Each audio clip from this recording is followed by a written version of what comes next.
전도서 7장 1절에서 6절까지 읽겠습니다. 좋은 이름이 좋은 기름보다 낫고 죽는 날이 출생하는 날보다 나으며 초상집에 가는 것이 잔치집에 가는 것보다 나으니 모든 사람의 끝이 이와 같이 됨이라. 산자는 이것을 그 마음에 둘지어다. 슬픔이 웃음보다 나음은 얼굴에 근심하는 것이 마음에 유익하기 때문이니라. 지혜자의 마음은 초상집에 있으되 우매자의 마음은 혼인집에 있느니라. 지혜로운 사람의 책망을 듣는 것이 우매한 자들의 노래를 듣는 것보다 나으니라. 우매한 자들의 웃음소리는 손 밑에서 가시나무가 타는 소리 같으니 이것도 헛되니라. 아멘. 전도서 두 번째 시간인데요. 여러분 아마 대부분 교우님들은 교회에서 전도서를 본문으로 설교하는 것을 들어본 일이 별로 없을 겁니다. 전도서라는 성경은 교회에서 많이 설교하거나 가르치는 그런 성경 본문은 아닙니다. 우리가 매일 말씀 묵상 교재로 하루하루 묵상하고 그 주중에 묵상했던 본문 중에 하나를 주일에 설교하다 보니 성경 66권 전체를 볼 수 있고 설교를 하고 들을 수 있어서 참 유익한 것이 많습니다. 그러다 보니 평소에 잘 듣지 못하던 그러한 본문들도 골고루 다루게 되는데요. 7년에 한 번씩 우리가 성경 전체를 보게 되어 있습니다. 전도서의 저자는 인생을 보통 사람들이 생각하고 말하는 것을 좀 뒤틀어서 질문을 던집니다. 그러다 보니 많은 오해를 받아요. 이 전도자가 무신론자이고 하나님을 모르는 사람이며 비관주의자이고 염세론자이고 죽음을 예찬하는 자이고 너무너무 세상을 삐딱하게 보는 회의주의자라고 비난과 오해를 받기도 하는데요. 이런 구절들 때문에 그렇죠. 전도서 1장 2, 3절 보시면 헛되고 헛되며 헛되고 헛되니 모든 것이 헛되도다. 해 아래서 수고하는 모든 수고가 사람에게 무엇이 유익한가? 아무 유익도 없단 말입니다. 그렇게 수고하고 어려서부터 늙을 때까지 일하고 애쓰고 힘들여 수고하지만 그 사람에게 무슨 도움이 되고 유익한 점이 있느냐는 거예요. 다 헛되고 헛되다. 또 오늘 본문에도 보면 7장 1절 하반절에 보면 차라리 산자들보다 죽은 지 오랜 자들이 더 낫다고. 죽는 날이 출생하는 날보다도 더 낫다고. 살아있는 사람보다는 오래전에 죽은 사람이 낫고 그 두 사람보다도 아예 태어나지 않은 사람이 더 낫다고. 죽는 날이 태어나는 분들보다 낫다니요. 살아있는 사람보다 죽은 사람이 더 낫고 살아있는 사람이나 죽은 사람보다 아예 태어나지 않은 사람이 더 낫다니, 이런 말들이 전도서에 많이 반복되다 보니 전도자가 굉장히 우울하게 만들고 뭐 이렇게 인생을 비관적으로만 보는가, 이 사람 너무나 회의론자이고 하나님도 없는 무신론자 아닌가 하는 오해들을 받는다는 것이죠. 그런데 사실은 그렇지 않습니다. 전도서의 저자가 하고 싶은 얘기는 인생을 비관적으로 살라는 게 아니에요. 회의론자도 아니고요, 하나님을 모르는 무신론자는 더더욱 아니며 죽음을 예찬하는 사람도 아니에요. 그러면 전도서는 어떤 성경인가? 결국 전도자가 우리에게 어떤 신앙생활과 어떤 인생을 살라고 하는 것인가? 두 명의 신학자의 말로 설명드리고 싶은데요. 첫 번째 신학자는 시드니 크레이다누스라는 아주 탁월한 신학자가 전도서에 대해서 이렇게 말했어요. 전도서는 렘브란트의 그림 같다. 렘브란트의 그림에서 어두운 배경과 사물은 보는 사람의 눈이 밝은 곳의 사물로 끌리게 한다. 헛됨과 죽음이라는 전도자의 어두운 배경은 독자의 시선을 빛에 속한 요소로 유도하려 한다. 이런 게 전도서라는 거예요. 제가 이거 몇 달 전에 이 책을 읽었는데요. 그래서 렘브란트라는 화가에 대해서는 알았지만 도대체 렘브란트라는 화가가 어떤 그림을 제가 무식해서 몰라가지고 찾아봤어요. 그랬더니 정말 렘브란트라는 화가는 대부분 배경이 어두워요. 그런데 빛을 비추어주는 부분이 있어요. 그래서예요. 이 그림은 에스더 연회에 참석한 아에스웨로와 하만이라는 그런 그림인데요. 어둡죠, 배경이? 그런데 밝게 보이는 부분들이 있죠. 다시 크레이다누스 얘기 좀 보시죠. 전도서가 저런 렘브란트의 그림 같다는 거예요. 헛됨과 죽음이라는 전도자의 어두운 배경은 그러니까 허무하고 죽는 것이 낫다, 이렇게 인생을 비관적으로 살라는 게 아니라 독자의 시선을 밝은 빛에 속한 요소로 유도하려는 것이다, 이지요. 전도서가 다 끝나면 이제 12장으로 이루어진 성경인데요. 마지막 12장 끝부분 9절에서 14절이 이렇습니다. 전도서의 마지막 부분, 전도자는 지혜자이어서 여전히 백성에게 지식을 가르쳤고 깊이 생각하고 연구하여 잠언을 많이 지었으며, 이 전도서의 저자는 지혜롭게 백성들을 가르치는 선생이에요. 설교자이지요. 깊이 생각하고 연구하면서 지혜로운 잠언의 말들을 많이 지었고 힘써 아름다운 말들을 연구했어요. 그리고 진리의 말씀들을 정직하게 기록했다 고백하면서, 그 다음이요, 지혜자들의 말씀은 찌르는 채찍들 같고 회중의 스승자들의 말씀은 잘 박힌 못과 같아요. 예, 고대 채찍들, 짐승들 인도하는 목동의 채찍처럼요, 끝에 뾰족하거든요. 그래서 쿡쿡 찌르게 되어 있어요. 그래서 채찍이 찌르는 채찍들 같다는 거예요. 잘못된 길로 가려고 하면 짐승을 쿡쿡 찔러서 바른 길로 가도록 하는, 지혜자들의 그러한 가르침이 때로 우리에게 좀 아프기도 하고 콕콕 찌르니까요, 채찍처럼. 하지만 아프지만 정신 차리고 바른 길로 갈 수 있도록 자극을 주는, 그리고 스승들의 말씀이 잘 박힌 못과 같다. 잘 박힌 못은요, 고대에는 뭐 이렇게 쇠로 된 못이 없이 장막 텐트 같은 거 많이 치거든요. 그렇게 말뚝으로 잘 박아 놓는 거 생각하시면 되겠어요.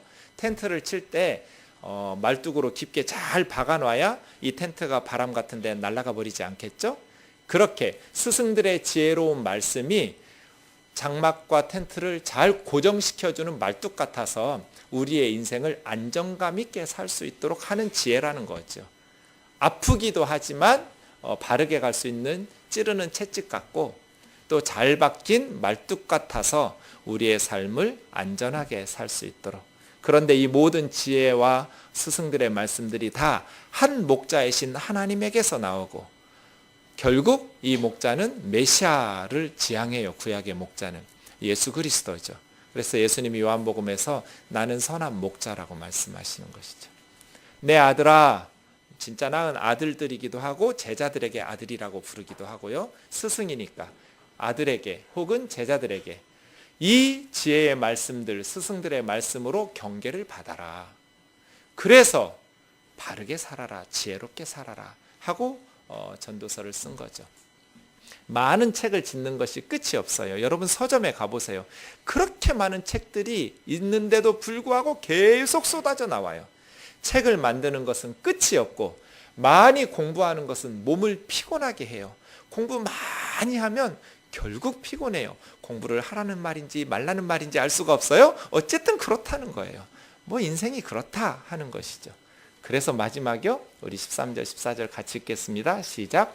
이래 결국을 다 들었으니 하나님을 경외하고 그 명령들을 지킬지어다. 이것이 모든 사람의 본분이니라. 하나님은 모든 행위와 모든 은밀한 일을 선악간에 심판하시리라 하고 끝나요. 전도서가. 이게 끝이에요. 그러니까 렘브란트의 그림처럼 어두운 배경, 헛됨과 죽음, 막 이런 말들을 계속 반복하지만 사실은 그 그림 속에 빛으로 사람들의 시선을 끄는, 빛의 요소로 사람들의 시선을 끌듯이 전도자가 하고 싶은 얘기는 헛되고 죽으니까 헛되게 살라는 말이 아니라 빛을 보라는 거예요. 하나님을 경외하고 하나님의 말씀, 하나님의 명령들을 순종하면서 살라는 거예요. 그게 사람의 본분이라고. 사람은 모든 행위와 은밀하게 행한 모든 일들도 선악간에 심판하실 거니까. 전도서에서 반복되는 29번 해 아래서가 있다고 그랬죠? 해 아래서. 해 위가 없다면, 하나님을 제외시키고 생각한다면, 이 세상이 전부라면 헛되다는 거거든요. 책을 많이 쓰는 것, 많은 사람들이 읽는 훌륭한 책을 쓰는 것, 그거 헛된 일이다. 세상 사람들이 부러워하는 권력을 가지는 것, 많은 부를 획득하는 것, 엄청난 지식을 쌓아가는 것, 그거 다 피곤한 일이다. 세상 사람들은 그건 엄청 위대한 거야. 와, 대단한 삶을 산 사람이야 라고 말할지 모르겠지만, 이 세상이 전부라면, 죽으면 끝이고 무로 돌아간다면 좀 더 의롭게 살든지 좀 더 이기적으로 살든지 무슨 차이가 있냐는 거예요. 다 헛된 것이다. 정말 그게 그렇게 대단한 의미가 있어? 공부 잘하는 것이, 권력을 가지는 것이, 부유하게 되는 것이 정말 그게 엄청난 거야? 전도자는 물어요. 그리고 아니야 라고 대답해줘요. 그 사람에게 무슨 유익이 있냐는 거예요. 그러니까 어떻게 하라는 거예요?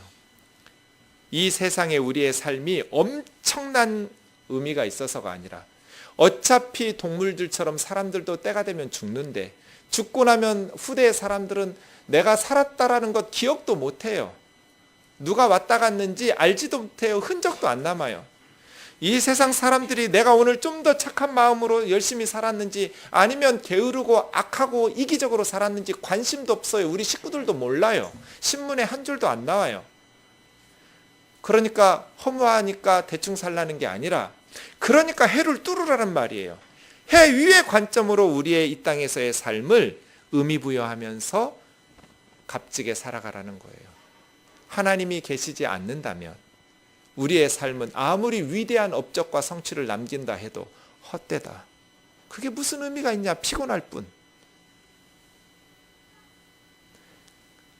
해 위의 시각으로, 하나님의 눈으로 내 작은 이 땅에서의 삶, 그게 엄청나게 커서가 아니라, 비록 작고 초라할지 모르겠지만 하나님의 시각으로 내 인생을 해석하면서 의미 부여할 줄 알아야 된다는 거예요. 날마다 하나님 경외하고 하나님 말씀에 순종하면서 살아가는 그것이 인간의 본분인 것이다.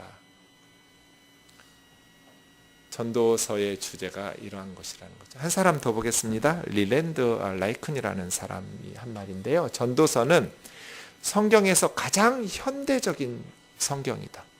현대인들에게 가장 필요한 현대적인 성경이에요. 그 이유는 전도서는 소유욕이 강하고 쾌락주의적이며 물질주의적인 사회에 대한 공격적 풍자이기 때문이에요.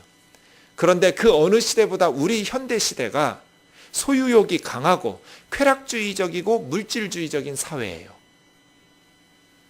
그것을 공격하고 있어요. 전도서는 지식과 부와 쾌락과 일과 명예와 섹스에서 만족과 인생의 의미를 찾으려는 얼빠진 추구를 폭로한다. 이 세상의 지식 속에서 부, 쾌락, 일, 명예, 어떤 성적인 쾌락, 이러한 것들을 통해서 자기 삶의 만족과 의미를 찾으려는 얼빠진 추구를 그 어리석은 일이라고 폭로하고 있다. 우리의 인생은 이러한 것을 통해서 만족을 누릴 수 없다는 거예요. 그럼 어떻게? 하나님을 경외하고 하나님의 명령에 순종하면서 하루하루 살아가라는 것이죠. 오늘 본문도 그렇죠. 네. 오늘 본문 7장 1절에서 6절은 사실은 그 앞에 있는 6장 10절에서 7장 14절까지가 한 설교예요. 그래서 6장 10절부터 좀 보겠습니다. 이미 있는 것은 무엇이든지 오래전부터 그 이름이 이미 불린 바 되었으며 사람이 무엇인지도 이미 안 바 되었나니. 두 개의 수동태 동사가 나와요. 불린 바, 이름이 불려졌다. 사람이 무엇인지 이미 알려졌다. 이런 걸 신적 수동태라고 하는데요. 주어는 하나님이에요. 누가 부르고 누가 알고 계시는가? 하나님이 부르시고 하나님께서 알고 계신다는 거예요. 뭐를요? 이미 있는 것은 무엇이든지 오래전부터 그 이름을 하나님이 부르셨다. 저 말이 무슨 말일까요? 지금 우리가 있는 것들, 지금 우리 눈앞에 펼쳐진 것들은 이미 오래전에 하나님이 그 이름을 부르셨다는 거예요. 사람들은 뜨인돌교회를 1999년 4월부터 부르기 시작했어요. 그 전에 대한민국에 뜨인돌교회라는 교회는 하나도 없었어요. 지금은 지방에 2개가 더 생겼어요. 우리가 1호예요. 원조 뜨인돌교회. 그 전에는 뜨인돌교회라는 게 없었어요. 그런데 뜨인돌교회라고 사람들이 부르고 뜨인돌교회가 설립되던 99년 4월에 그러면 우리 교회가 생겼느냐? 아니라는 거예요. 이미 오래전에 하나님께서 뜨인돌교회야 하고 부르셨다는 거예요. 그러니까 저 말은 무슨 뜻이에요? 지금 존재하고 있는 모든 사건과 사물과 사람들은, 이 모든 만물이 이미 오래전에 하나님께서 계획하셨다는 거예요. 사람들은 그 만물이 존재하기 시작한 때부터 보고 부르지만, 만물을 부른다는 것은 존재하게 하시는 분이라는 의미거든요. 하나님께서 부르시니 하나님께서 모든 만물을 존재하게 하신 분이죠. 마치 해, 달, 별을 부르시면서 천지 창조하시던 것처럼 여러분의 삶, 우리 이 땅의 모든 만물이 하나님께서 그 이름들을 오래전에 다 부르셨다는 거예요. 이미 오래전에 우리들이 다 태어나도록 하나님께서 계획하셨다, 그 말이에요. 그리고 사람이 무엇이진도 이미 하나님은 아시고 계신다. 저 사람은 아담이라고 그래요. 히브리 말로 아담. 사람이라는 단어의 아담은 아다마라는 단어에서 만들어졌어요. 아다마는 흙이에요. 흙. 아다마, 흙에서 아담, 사람이 만들어졌어요. 인간은 한 줌의 진흙이에요. 하나님께서 흙으로 만드셨어요. 새들은요, 물고기는요, 동물, 짐승들은요, 다 흙으로 만드셨어요. 똑같은 재료, 흙으로 만드셨어요. 사람이 대단한 것 같아도 하나님께서는 인간이 한 줌의 흙이라는 것을 알고 계신다. 우리의 연약함, 하나님이 다 아신다는 뜻이에요. 그러니 자기보다 강한 자와 능히 다툴 수 없느니라. 나보다 힘센 사람하고는 싸우려고 하지 말라는 뜻이 아니라, 여기서 자기보다 강한 자는 하나님이에요. 하나님하고 어떤 사람도 다투고 싸울 수 없다, 그런 뜻이에요. 자기보다 힘센 사람한테는 대들지 말라는 뜻 아니에요. 하나님께서 왜 이런 집구석에서, 왜 이런 나라에서 나 태어나게 하셨느냐고 불평하고 원망할 수 없다는 거예요. 우리가 태어나고 싶어서 태어난 거 아니잖아요.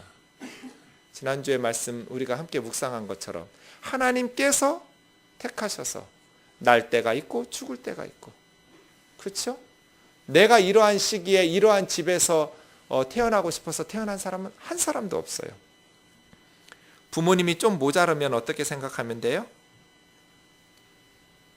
다른 집 아이들보다 우리 부모님이 정말 형편없는 부모예요. 그러면 그렇게 그 집에서 태어나게 하신 분 하나님이시잖아요. 어떻게 해석하라고요? 하나님이 나를 너무 믿으셨구나. 그러면 돼요. 못난 가정, 너라면 충분히 행복한 가정으로 막 바꿀 수 있을 거야. 믿고 맡기신 거예요. 나 미워서 그런 부족한 부모 밑에서 태어나게 하신 게 아니에요. 하나님이 정하셨어요. 우리가 원하지 않았어요. 하나님하고 다투고 싸울 필요 없어요. 투덜거린다고 인생이 바뀌는 것도 아니에요. 그런데 부모님이 좀 좋은 부모님 밑에서 태어나면 어떻게 생각하시면 돼요? 내가 이쁘니까 하나님 사랑을 더 많이 받아서 좋은 부모님 주셨구나, 이게 아니라 하나님한테 내가 무시당했구나, 내가 좀 모자라니까 좋은 부모님을 주셨구나, 이렇게 생각하시면 틀림없어요. 하나님이 정하신 거예요.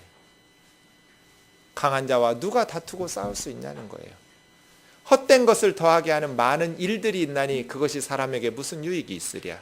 일이라고 번역한 저 다바르라는 말은 성경에 한 1400번 정도 나온, 아주 많이 나온 단어인데요. 보통은 말씀이라는 단어가 얼마나 많아요, 성경에. 말이에요, 다바르는.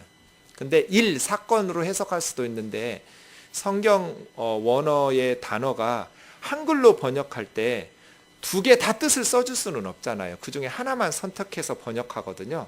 한글 성경이 일이라고 번역했는데 더 많은 영어 성경이나 다른 한글 성경은 말이라고 번역했어요. 저는 말이라고 번역하는 게 문맥상 옳다고 봐요.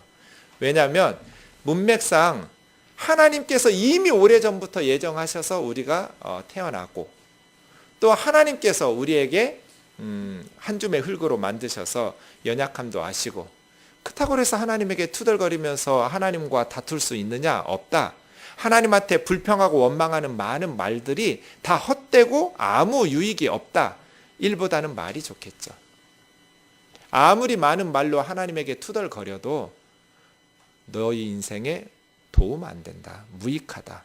그런 뜻이에요. 그러니까 오늘 본문이 시작되는 앞에 6장 10절에서 12절의 말씀들은 이 세상에서의 삶들이 하나님에 의해서 정해져 있다는 거예요. 누구도 하나님하고 다투거나 싸우고 많은 말들로 불평하고 원망해도 아무 소용없어요.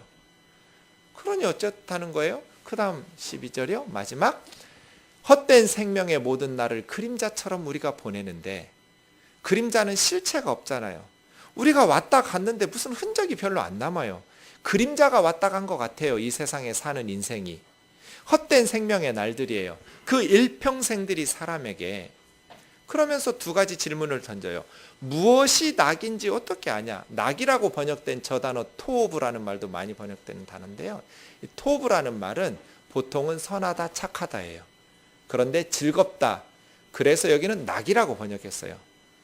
어떤 일이 즐거운 일인지 혹은 어떤 일이 나에게 좋은 일인지 누가 아냐는 거예요. 왜요? 두 번째 질문. 해 아래서 그 후에 무슨 일이 일어날 것을 누가 알려주냐? 미래를 알 수 없으니까. 지금 일어나는 것들 중에 내일 무슨 일이 일어날 줄을 모르니 어떤 게 토오브, 선한 것인지 어떤 게 나에게 즐거운 것인지 누가 알 수 있냐는 거예요. 그렇죠? 우리가 4년 전에 대통령 뒤에 최순실이 있는 줄 알았으면 4년 후에 이런 일이 일어날 줄 알았으면 우리가 그렇게 많이 찍었겠어요? 사람들이? 미래를 모르잖아요. 그 후에 무슨 일이 일어날 줄 모르니 지금 어떤 게 선한 건지 좋은 것인지 즐거운 일인지 모른다는 거예요. 이게 인생이라는 거예요. 지금은 좋다고 엄청 펄쩍펄쩍 뛰면서 기뻐하지만 나중에 지나놓고 보니 그때 그거 기뻐할 일이 아니었어. 이런 일들이 너무 많다는 거죠. 또 지금은 너무너무 슬퍼하고 탄식하지만 지나놓고 보니 참 그때 잘된 것이었어. 이런 일들이 너무 많다는 거죠. 내일 무슨 일이 일어날지 아무도 모르니 지금 우리에게 어떤 것이 좋은지 선한 것인지 누가 알 수 있으랴. 아시는 분은 한 분, 하나님밖에 없어요. 우리 인생에 무엇이 좋은지는 하나님만 알아요. 우리 인생의 미래도 하나님만 아셔요. 아무도 내일 무슨 일이 일어날지 몰라요. 그래서예요. 그래서 우리 인생을 어떻게 살아야 될까요? 내일 무슨 일이 일어날지 몰라요. 그리고 지금 어떤 것이 토오브인지 알 수도 없어요. 어떻게 사는 것이 지혜로운 삶일까? 어떻게 살다가 주님 앞에 가야 될까? 이런 질문을 던지는 거예요. 그래서예요. 7장 1절에서 4절 같이 읽겠습니다. 시작. 좋은 이름이 좋은 기름보다 낫고 죽는 날이 출생하는 날보다 나으며 초상집에 가는 것이 잔치집에 가는 것보다 나으니 모든 사람의 끝이 이와 같이 됨이라. 산자는 이것을 그 마음에 둘지어다. 슬픔이 웃음보다 나음은 얼굴에 근심하는 것이 마음에 유익하기 때문이니라. 지혜자의 마음은 초상집에 있으되 우매자의 마음은 혼인집에 있느니라. 좋은 이름은 뭐겠어요? 명예죠? 칭찬받는 그 이름. 어떤 이름은 참 우리에게 존경심을 불러일으키지만 어떤 이름은 참 멸시하는 고통스러운 이름이기도 하죠. 좋은 이름, 명예로운 이름, 인생을 잘 사는 것이겠죠. 좋은 기름보다 낫다. 좋은 기름. 왜 이름하고 기름을 비교했을까? 히브리어 발음이 비슷해요. 이름은 셈이고요. 기름은 세멘이에요. 세멘. 토브 세멘 토브 이런 식이어서 워드 플레이가 되거든요. 이게 시거든요. 향내나는 향기로운 기름인데요. 향수같이. 보통 성경에서 기름은 부를 상징하거나 기쁨과 즐거움을 상징해요. 그러니까 명예로운 이름을 부귀영화와 쾌락보다 더 추구하면서 살아라. 그런 말이겠죠? 좋은 이름이 향기로운 기름보다 낫다.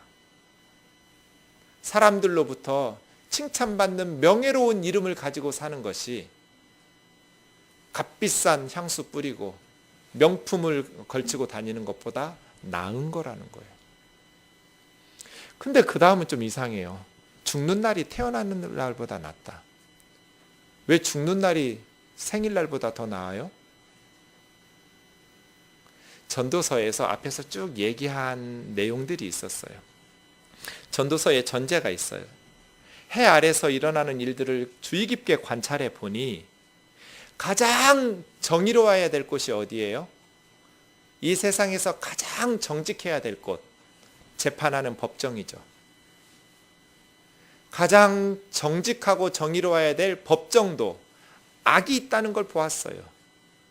뇌물을 받고 권력 있는 사람들의 눈치를 보면서 재판을 해요. 학대가 있고 착취가 있어요. 이 전도자가 세상 돌아가는 것을 보니 너무나 억울한 피눈물을 흘리는 사람들이 너무 많아요. 가슴 찢어지게 아픈 일들이 너무나 많아요. 권력을 가진 사람들이 자신들의 쾌락을 위해서, 자신들의 유익을 위해서 너무나 많은 사람들의 눈에서 피눈물을 흘리게 해요. 그런 세상이에요. 그러니 태어난다는 것은 뭐예요?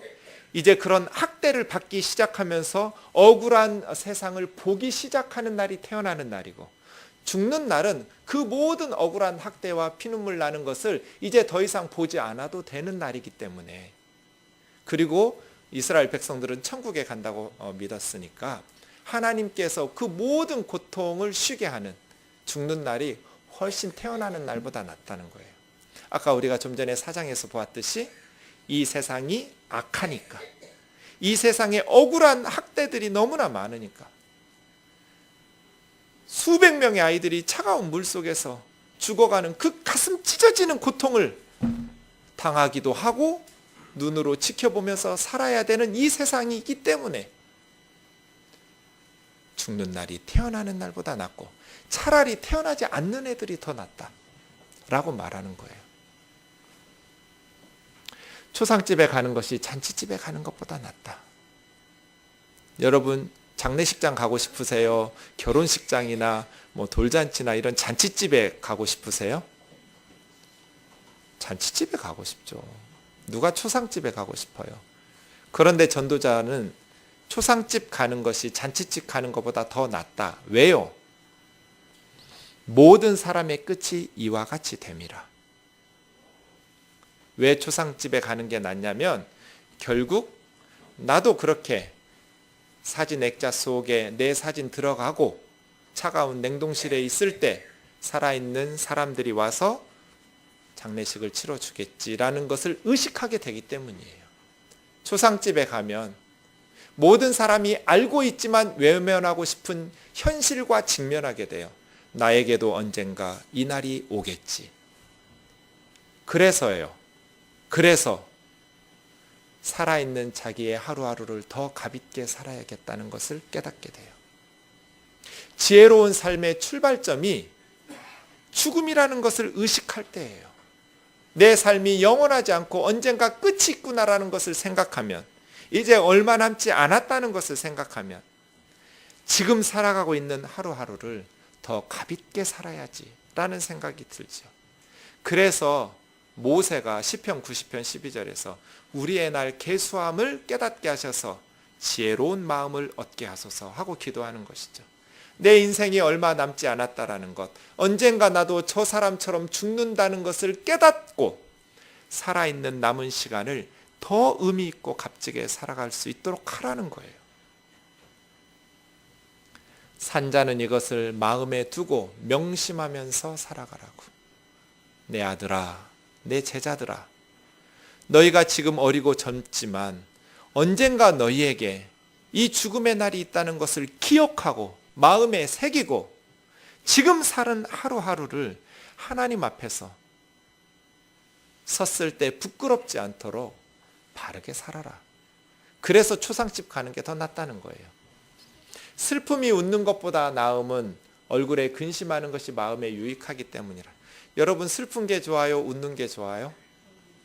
웃는 게 좋죠. 주님 그랬잖아요. 항상 기뻐하라고. 근데 왜 슬픔이 웃는 것보다 좋아요? 얼굴의 근심이 마음을 유익하게 하기 때문이에요. 최근에 한 은퇴하신 목사님 돌아가셨고요.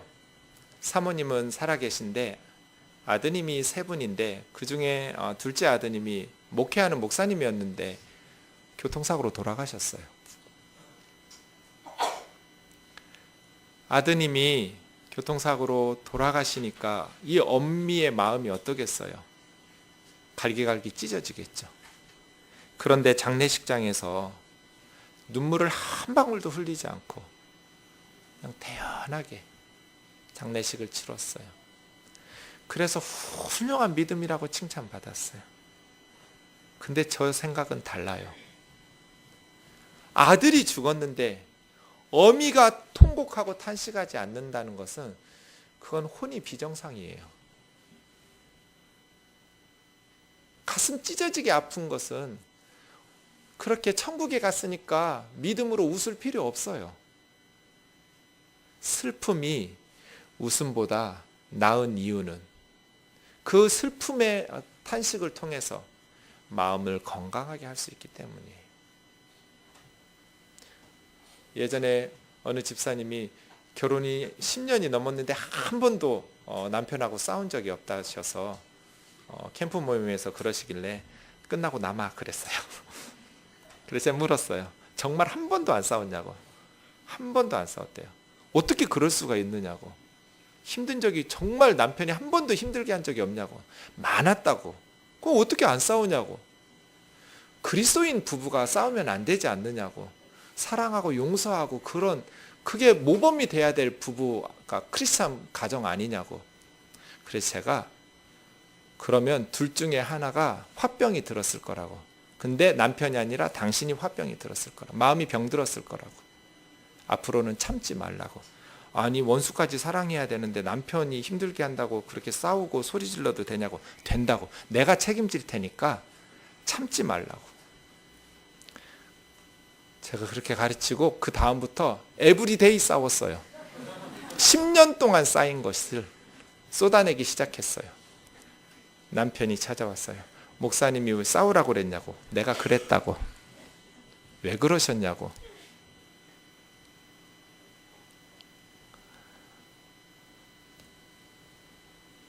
힘들어 죽겠다고. 그래서 당하라고 그랬어요. 10년 동안 편히 살았으니 앞으로는 좀 당하라고. 그리고 성질 좀 고치라고. 아내 힘들게 하지 말라고.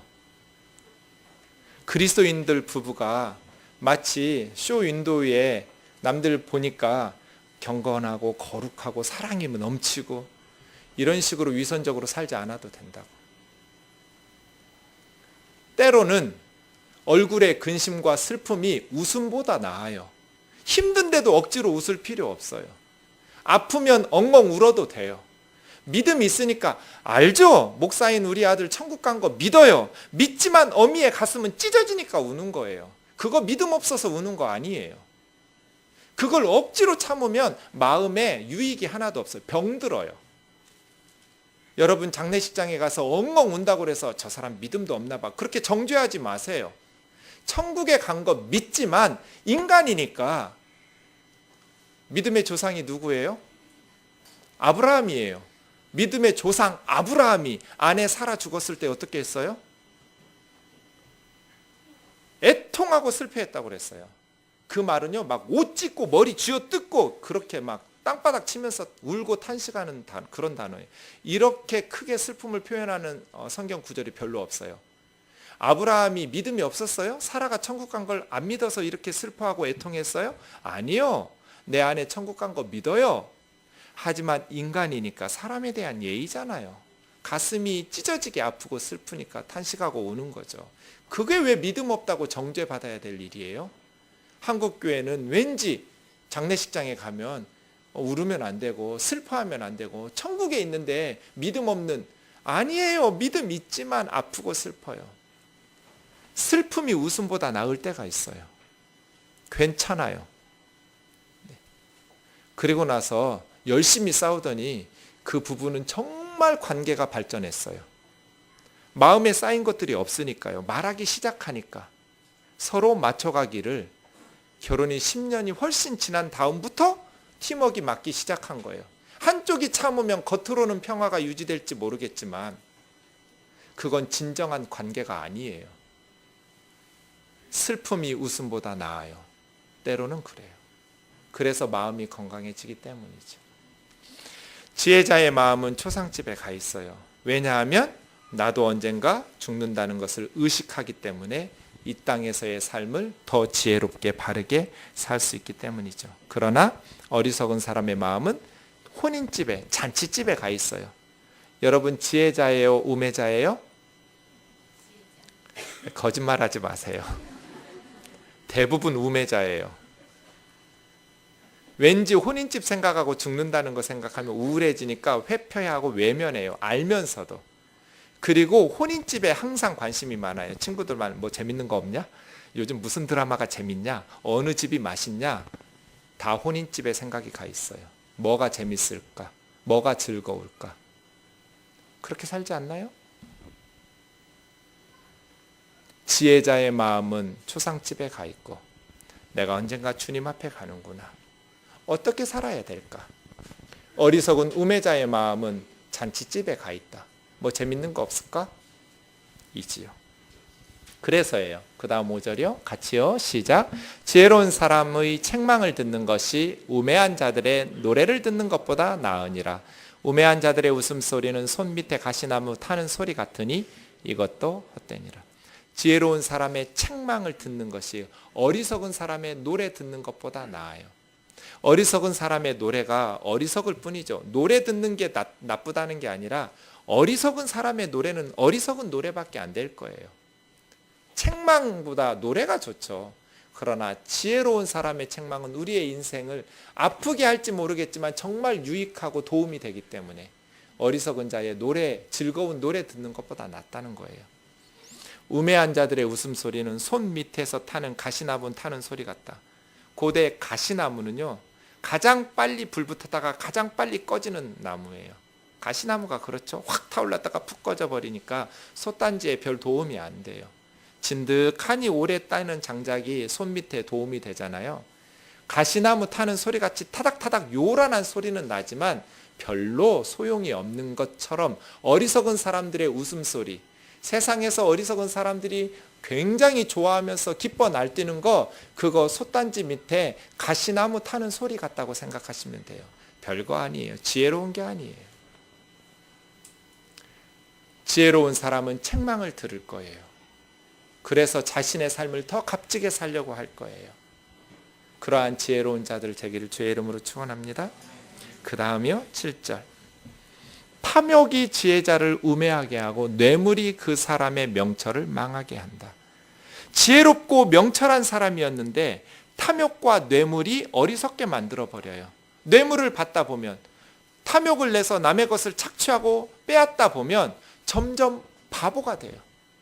처음에는 지혜로웠는데 열심히 공부해서 지혜를 다해서 높은 자리에 올라갔는데 그 높은 자리에 올라가서 탐욕을 부리고 뇌물을 받다 보니 이제는 바보가 돼버리고 우매자가 되어서 결국은 망하게 되는 사람들이 너무나 많아요. 우리 지금 눈으로 보고 있잖아요. 탐욕은 지혜자를 우매하게 만들고 뇌물은 명철한 사람들을 멸망으로 끌고 간다. 일의 끝이 시작보다 낫고 죽음이 태어나는 날보다 낫다는 거하고 똑같아요. 참는 마음이 교만한 마음보다 낫다. 무엇이 지혜인가? 참는 것. 어리석은 사람은 분노를 급하게 발해요. 분노를 마음에 품어서 그 노를 키워요. 그래서 남을 죽이거나 나를 죽이거나. 어리석은 사람은 분노를 항상 가슴에 품고 살아요. 그래서 늘 불평과 불만이 많아요. 분노가 많아요. 그리고 툭 건들면 화를 내기 시작해요. 딴 사람 생각하지 말고 지금 자기 생각하세요. 머릿속에 남편 생각 뭐 이런 거 옳지 않아요. 말씀은 늘 나를 생각해야 돼요.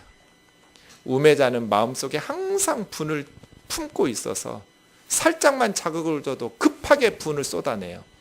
참지를 못해요. 어리석은 삶.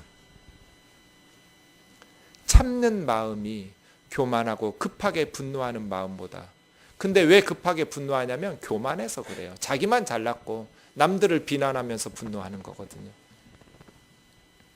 옛날이 오늘보다 나은 것이 어찌미냐 말하지 말라, 이렇게 말하는 것 지혜가 아니다. 현실이 힘드니까 맨날 옛날 얘기하는 사람이 있었어요. 내가 옛날에는 어땠는데, 이스라엘 백성이 그랬어요. 광야의 삶이 너무나 힘드니까 힘들 때마다 모세 원망하고 남 탓하면서 너 왜 우리 끌어왔어? 모세가 무슨 코를 뚫어가지고 억지로 끌고 왔나요? 자기들 발로 홍해바다 건너왔잖아요. 그런데도 계속 남 탓하고, 그리고 옛날을 그리워요. 애굽에 있었을 때는 어땠는데, 애굽에 있었을 때는 어땠는데, 계속 옛날 얘기하면서 힘들게 하는 사람들이 있어요. 그거는 지혜롭지 못해요. 왜요? 도움이 안 돼요. 옛날이 지금보다 나았는데, 옛날이 좋았는데는 현재 어려움을 해결하는데 아무 도움이 안 돼요. 이것도 지혜가 아니라고 말씀하세요. 그럼 어떻게 해야 될까요? 그 다음이요. 지혜롭게 살아라. 지혜는 유산을 물려주는 것 같다. 부모로부터 유산을 물려받으면, 주로 이스라엘 사람들은 땅이, 토지가 유산인데요. 토지의 이용권 다 팔아먹고 그런 부모 밑에서 태어나면 얼마나 인생이 힘들겠어요. 그런데 부모의 유산을 많이 물려받으면 얼마나 그 아이들이 사는데 좋겠어요? 지혜가 그렇다는 거예요. 많은 유산 물려받은 것 같이. 지혜의 그늘 안에 있으면 돈 그늘 아래 있는 것처럼 같다. 우리 인생에 사는데 돈이 얼마나 필요해요? 그러니까 지혜롭게 사는 사람은 돈을 가지고 걱정 없이 사는 사람과 같다는 거예요. 그러나 돈보다 지혜가 훨씬 더 유익한 이유는, 지혜로운 사람은 그 지혜로 말미암아 생명을 얻을 수 있기 때문에. 지혜를 예찬하고 있어요. 마지막 13절 14절 같이 읽지요. 결론입니다. 시작. 하나님께서 행하시는 일을 보라. 하나님께서 굳게 하신 것을 누가 능히 곧게 하겠느냐. 형통한 날에는 기뻐하고 공고한 날에는 되돌아보아라. 이 두 가지를 하나님이 병행하게 하사 사람이 그 장래일을 능히 헤아려 알지 못하게 하셨느니라. 아멘. 하나님께서 행하시는 것을 보아라. 하나님께서 구부러 놓은 것을 어떤 인간이 반드시 펼 수 있어요? 다시 6장 10절에서 12절로 돌아갔죠? 지금 있는 것들, 예전에 이미 오래전에 하나님이 다 부르셨어요. 하나님께서 우리 생일날 정하셔서 그 집에 태어나게 하셨어요. 하나님께서 우리가 흙으로 지으신 것을 다 알아요. 내일 무슨 일이 일어날지 누구도 몰라요. 그래서 지금 우리가 뭘 선택해야 될지 몰라요. 그렇게 우리가 살아가요. 그러나 살아가는 동안 더 나은 것들이 있어요. 좋은 이름이 좋은 기름보다 나은 거예요. 죽는 날이 태어나는 날보다 더 나은 거예요. 아멘이죠?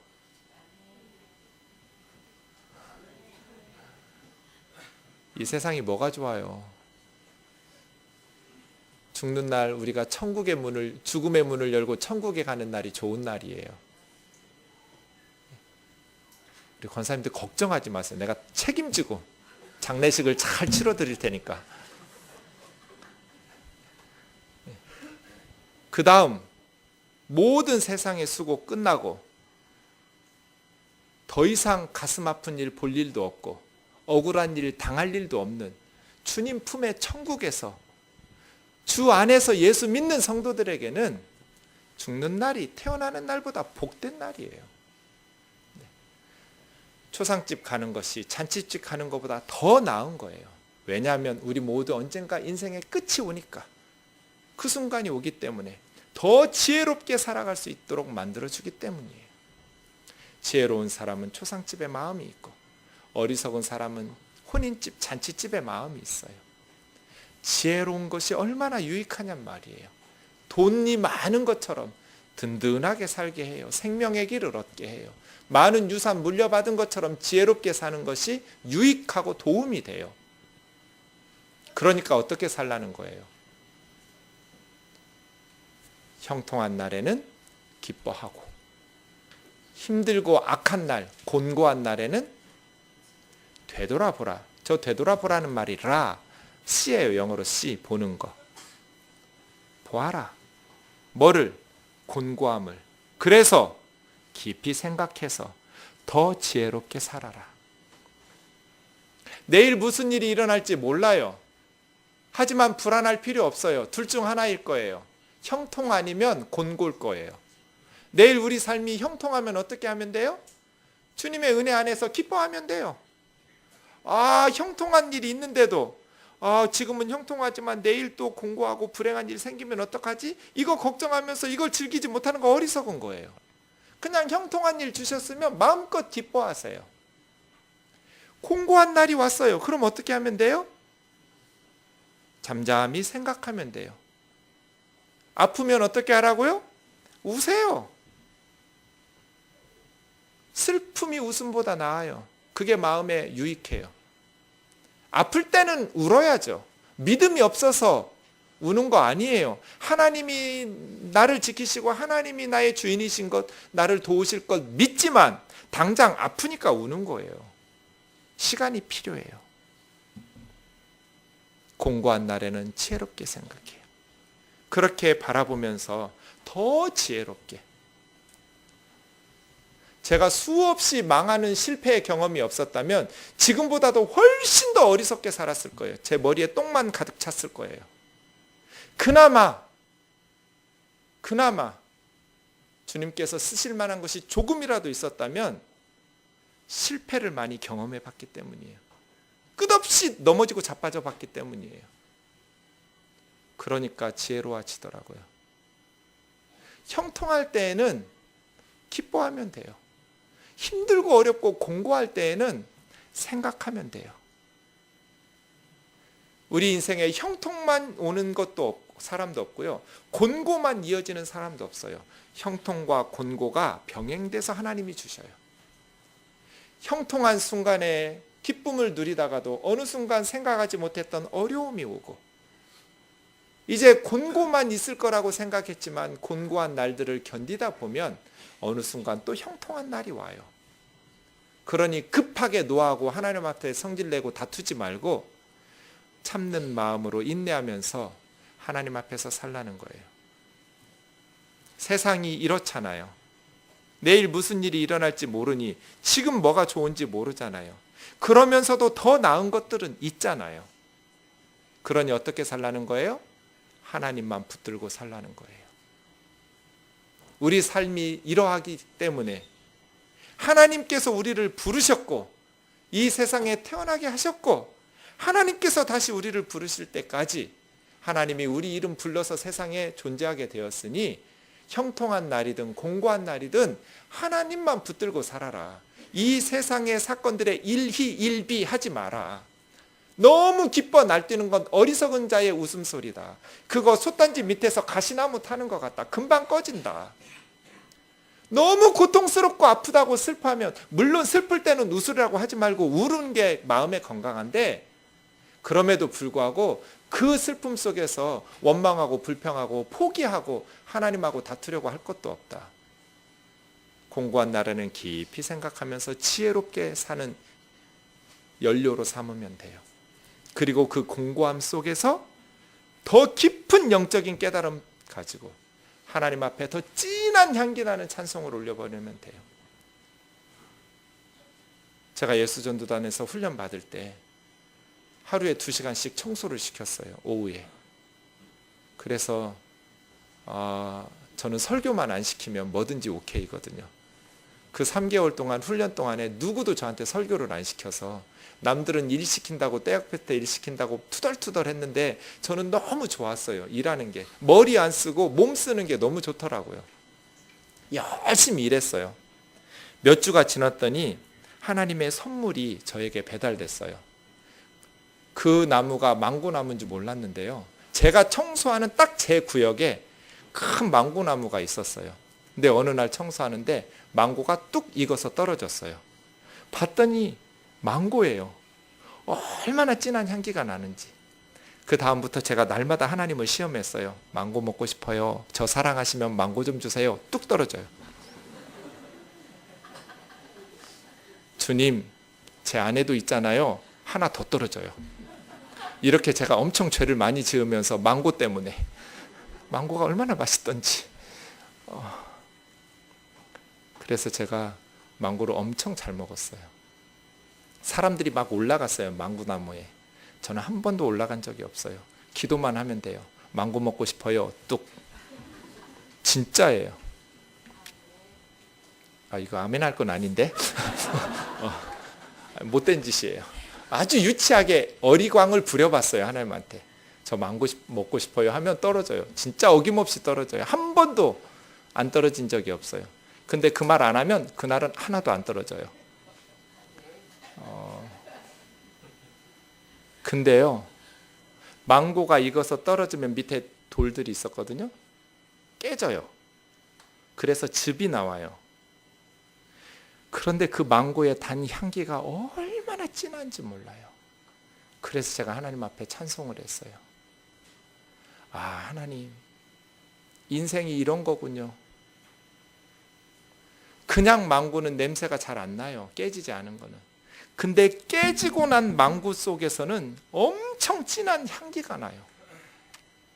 하나님 앞에 우리가 똑같이 예배드리고 똑같이 찬송을 불러도 향기가 달라요. 깨진 망고처럼 아픔 속에서, 곤고함 속에서 깊이 생각하면서 그럼에도 불구하고 하나님을 찬송하는 그 찬송은 얼마나 진한 향기가 돼서 하나님을 기쁘시게 할까요? 물론 형통한 날의 기쁨의 찬송도 하나님 기뻐 받으시겠지만, 깨지고 상한 마음, 그럼에도 불구하고 하나님 자녀이니까 하나님을 붙들고 놓지 않고 포기하지 않고 하나님 앞에 찬송하고 하나님 앞에 예배할 때 하나님께서 그 향기는 정말 진한 찬송이겠구나. 제가 망고 먹는 죄를 지으면서 인생의 깊이를 깨달았어요. 하나님, 예배라고 다 똑같은 예배가 아니군요. 찬송이라고 다 똑같은 찬송이 아니군요. 고난 속에서 인생은 깊어지지요. 깨지고 상한 마음이 더 진한 향기를 내뿜지요. 형통한 날에는 기뻐하고 곤고한 날에는 생각해라. 하나님께서 두 가지를 인생에 병행하여 주신다. 그래서 우리는 내일 일을 예상할 수도 없고 모른다. 그러니 하나님 붙잡으라는 거예요. 말씀 마치겠습니다. 제가 이 말씀, 곤고라는 말씀 때문에 로마서 8장이 생각이 났어요. 로마서 8장 끝부분에 바울이 곤고에 대해서 이야기하거든요. 그런즉 이 일에 대하여 우리가 무슨 말하리요? 만일 하나님이 우리를 위하시면 누가 우리를 대적하리요? 하나님이 우리 편인데 누가 우리를 대적해서 넘어뜨리겠어요? 자기 아들도 아끼지 않고 우리 모든 사람을 위해서 내주신 하나님이 어찌 그 아들 예수 그리스도와 함께 모든 것을 선물로 우리에게 주시지 않겠느냐는 거예요. 그 다음이요, 누가 능히 하나님이 택하신 하나님의 백성들을 고발하고, 누가 의롭다고 하신 분이 하나님이신데 하나님의 백성들을 죄인이라고 정죄하겠는가? 죽으실 뿐 아니라 다시 살아나신 분은 그리스도 예수 우리 주님이신데 그분은 지금 하나님 보좌 우편에 앉아 계시고, 하나님 보좌 우편에 앉았다는 건 무슨 뜻이에요? 다스린다, 통치한다는 뜻이에요. 좋은 자리에 앉았다는 뜻이 아니라 대통령 오른쪽에 권력의 실세가 앉아서 다스리잖아요. 예수님이 이 세상을 하나님 우편에서 다스리고 계셔요. 악한 신이 다스리고 있으면 우리는 불안해요. 내일 무슨 일이 일어날지 모르니까. 그러나 이 세상을 다스리고 계신 분은 예수 그리스도예요. 그러니 우리는 불안할 필요 없어요. 형통한 일 때에도 곤고한 때에도 걱정할 필요가 없어요. 이 세상은 예수 그리스도께서 다스리시기 때문이에요. 그런데 예수님이 하나님 보좌 우편에서 뭐 하고 계셔요? 우리를 위해서 기도하고 계셔요. 제가 개척 초기에 너무나 힘들고 어려울 때, 정말 마음이 침체에 빠질 때 무엇을 생각하고 힘을 냈냐면 두 분 권사님의 기도를 생각하고 힘을 냈어요. 송복순 권사님, 이설령 권사님, 우리 어머님하고 장모님. 두 분 우리 어머님들이 이 못난 아들 위해서 날마다 새벽마다 기도하고 계실 테니까. 그리고 나면 그렇게 마음에 힘이 나요. 너무너무 개척하면서 힘들 때 어머님들이 나 위해서 기도하고 계신다는 생각만으로도 힘이 나요. 내가 정신 차려야지. 내가 낙심하지 말아야지. 그런데 예수님이 우리를 위해서 기도하고 계셔요. 하나님 보좌 우편에서 저와 여러분의 이름을 불러가시면서 기도하고 계셔요. 이게 바울의 확신이에요. 누가 우리를 그리스도의 사랑에서 끊으리요? 환난이나 공고나 박해나 기근이나 적신, 적신은 알몸이에요. 옷 없는 거, 헐벗은. 위험이나 칼이랴, 환난도 곤고도, 이 곤고 말이에요. 박해도 기근도 적신도 위험도 칼도 우리가 종일토록 주님을 위해서 죽임을 당하게 되고 도살장으로 끌려가는 양처럼 취급을 당하고 있어요. 초대교회가 저랬잖아요. 예수님 때문에 늘 순교당하고 도살장으로 끌려가는 양처럼 하루하루 살았잖아요. 곤고한 날이었잖아요. 세상적으로 보면 너무너무 고통스러운 인생이잖아요. 그런데 바울이 뭐라고 말해요? 마지막 같이 읽지요. 시작. 그러나 이 모든 일에 우리를 사랑하시는 이로 말미암아 우리가 넉넉히 이기느니라. 내가 확신하노니 사망이나 생명이나 천사들이나 권세자들이나 현재일이나 장래일이나 능력이나 높음이나 깊음이나 다른 어떤 피조물이라도 우리를 우리 주 그리스도 예수 안에 있는 하나님의 사랑에서 끊을 수 없으리라. 죽을 것 같아요. 도살장으로 끌려가는 짐승 같아요. 그런데 우리를 사랑하시는 분 때문에, 예수님 때문에 넉넉히 이겨요. 겨우 이기는 게 아니라 예수님의 사랑은 우리를 이 모든 세상의 곤고함 속에서도 넉넉히 이기게 하셔요. 아멘이죠? 내가 확신하노니 사망도 생명도 천사들도 권세자들도 어떤 권력가도 현재도 장래일도 능력도 높음도 기쁨도 다른 어떤 피조물도 우리를 그리스도 예수 안에 있는, 예수님 밖에 있는 사람들은 저는 몰라요. 그러나 주 안에 있는 사람들, 그리스도 예수 안에 있는 사람들은 그리스도 예수 안에서 하나님의 사랑에서 절대로 끊을 수 없어요. 저와 여러분은 예수 그리스도 안에서 이 넘치는 우리를 사랑하시는 이로 말미암아 곤고한 것들을 능히 이기실 줄 믿습니다. 사탄에게 속으면 안 돼요. 하나님에게 불평하면서 투덜거릴 필요도 없어요. 넉넉히 이기는 게 중요해요. 옛날이 좋았다고 과거를 그리워하는 것도 어리석은 거예요. 지금 이 어려움 공고한 날들 속에서는 우리를 사랑하시는 예수 그리스도에게 집중해야 돼요. 그래야 넉넉히 이길 수 있는 영적인 힘을 공급받을 수 있어요. 그러면 진한 향기 나는 찬송과 예배를 하나님 앞에 드릴 거예요.